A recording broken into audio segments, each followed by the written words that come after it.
I just want to do a follow-up on a question you were asked yesterday about how the NBA game has changed. How much would you say Steph is responsible for the proliferation of like threes and the way the game is played now?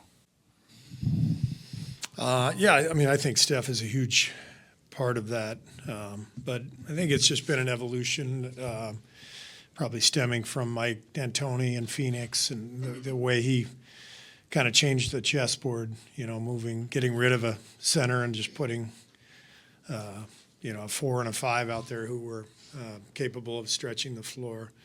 And then Steph had a huge role in it, obviously. Daryl Morey in Houston. Like everything in the NBA, things evolve over time. But what I'm seeing right now is everybody's playing with pace and shooting a million threes, and the variance from night to night is so dramatic, and it's just harder to count on anything. It used to be, I think I mentioned after the game last night, 29 assists, 9 turnovers, 17 threes, and we're playing a team with 10 wins that is without their top 5 guys, and it's a 3-point game, in the last few minutes. So I don't know what to count on anymore. I don't know how to go into a game saying if we do this and that, we're going to be fine. It just seems like everybody's capable of just having a big night and having a big stretch of threes, and the whole game shifts. Steve, last night, Trace starts, plays the first 5+, and then doesn't come back in. Is it part of a math situation? If Post is going to play 20+, you maybe can only pick one of the other 2 centers, or is it simply something that you saw in Trace's game that you didn't get him back in there? No, it's more, Loon and Quentin have just been playing well, and so and Quentin gives us a completely different look with the pick and pop. But he's also a big guy down there, 7 feet, and takes up space and moves pretty well. So I think Trace is doing fine. It's just it's more so that Quentin has stepped up and taken those minutes. Steph officially in tonight? Yeah.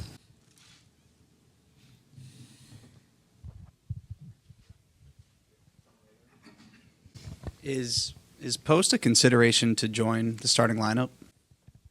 Matter of fact, he is. At this point, I'm not willing to reveal that information. So, but yeah, he's in consideration for sure. I mean, I'm trying to set a record this year for most starting lineups by any coach ever, and so Quentin would be the next obvious solution. You're doing pretty well. Thank you. Yeah, I'm very proud. Yeah. Do you actually know what the record is? Do I know what? I have no idea. Do you? A good PR guy would know. Renee Felton would know. Tom James would know that. The people, the best in the business would know this stuff offhand, but we can't all be so lucky. So. Oh, Renee, hi. I didn't even know you were here. Anybody else? See, yeah. OKC's defense is the best in the league, but they're not overly big. What are they doing that makes their defense so difficult to score against? They're fast at every position, active, a lot of length, so they're not traditionally, big in terms of having big bruising 4s and 5s. They're just long and athletic at every spot. And then they've done a great job of putting together a roster that makes, a lot of sense at that end of the floor with the switching, but also with the intelligence. I mean, the addition of Caruso was just brilliant. That guy, I think he's been probably the best perimeter defender in the league the last few years. And so you throw him in there with that mix, it's scary. In addition to maybe prayer, what do you do to try to deal with SGA with Shai? Don't foul him. I mean, it's easier said than done, but if he gets to the line 10 or 12 times, you're in big trouble. So you got to make him earn his points. And if he's going to make 7 or 8 mid-range shots, you live with that, but can't foul him. When you foul him, he gets, he's a great foul shooter, so it's points, but it's also now you're having to go against their half-court defense, which is the best in the league. Steve, while Podziemski was out, was there emphasis on him to work on his shooting? Did he just do it himself? And do you notice a pretty large difference from when he was before he was hurt till now and what that shot looks like? Yeah, I mean, he's put a lot of work in, and I think more than anything, he's just relaxed and playing with confidence. I think early in the season he was pressing a little bit and trying too hard to be great, and he just looks more relaxed. He put a ton of work in this past summer on his shooting. He shot it great all summer. So I don't think it was the work. I think it was more just the mindset, and he's in a good place now. Steve, since you retired from playing in the NBA, you've worn many hats and obviously been a great coach. But prior to that, you were a general manager for the Phoenix Suns. And I'm wondering if you could share with the media maybe your top 3 favorite players on that Suns team. Well, everyone knows Steve Nash would be number one.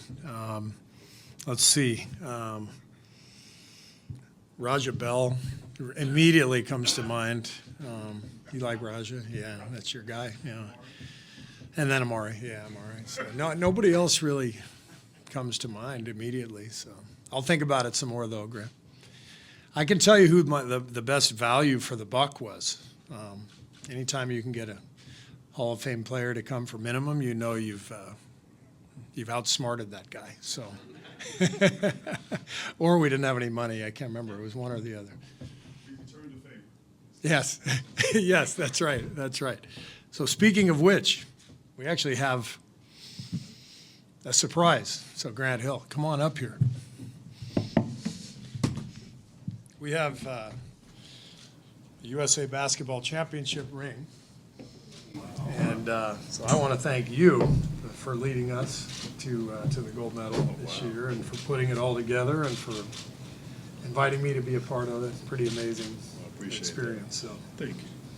Appreciate that. Yeah. Thank you. Thank you. Appreciate it. All right. I didn't know managing directors got rings. So, Nor did I. well, thank you, Steve. Yeah. Thank you.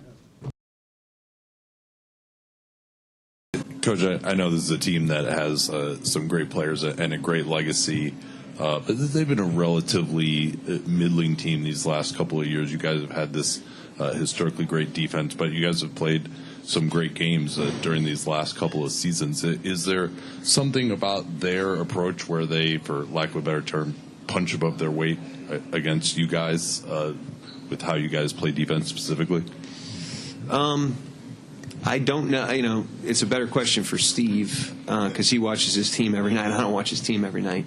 I know I have tremendous respect for them as an opponent, you know, in terms of how they've played against us and also what they're capable of. We always try to prepare for the other team's best, you know, even if their record doesn't suggest that or anything. And when you prepare for their best, they're a really good team. And we have tremendous respect for them. We know that if you win a game against them, you have to earn it, and they earned the win tonight.